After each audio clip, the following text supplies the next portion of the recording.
This morning, we got more developments on the COVID vaccine front.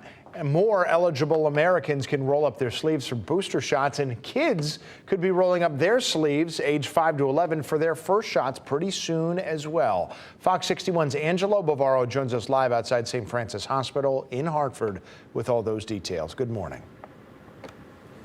Good morning, Tim. A lot of developments to talk about. You are absolutely right. So I want to get right to the expert. We have got Dr. Syed Hussain here from Trinity Health of New England. Doctor, thank you so much for joining us this morning to talk about all this. Want to start off with these booster shots. We've got the recommendations for all three vaccines.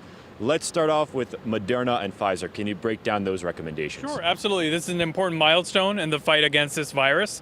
So for Moderna, if you're 6 months and above in terms of getting your second shot, and you fall under one of three categories, so that's 65 and above.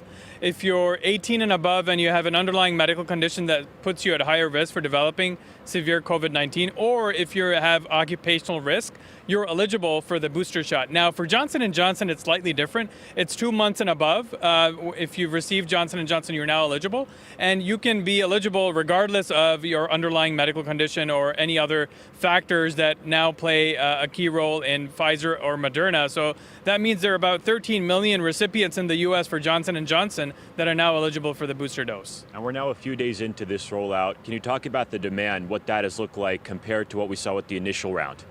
Sure. So the excitement is a little less so than when we first went ahead with the vaccination campaign. Regardless, we're increasing access. Trinity Health of New England is now partnering with CVS Pharmacy so that there's enhanced access for our communities to receive the booster shot. And you talk about that lack of demand. Can you explain why you think that might be?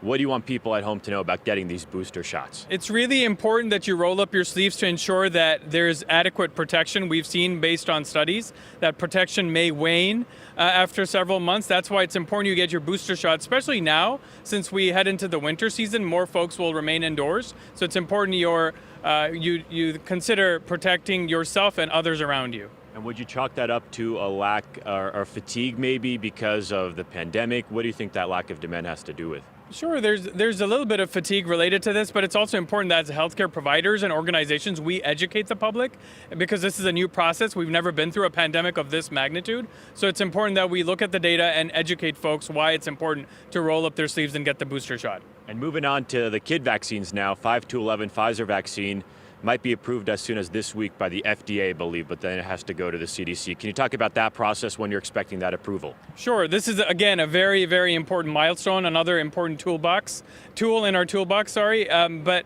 we do expect the FDA to approve this week, followed by the CDC's Advisory Committee on Immunization Practices next week, following which we should be good to go. There are about 28 million children that will fall under this group. All right, Dr. Syed Hussain, thank you so much for joining us this morning. I appreciate it. Guys, a lot to look forward to in the coming days, the coming weeks.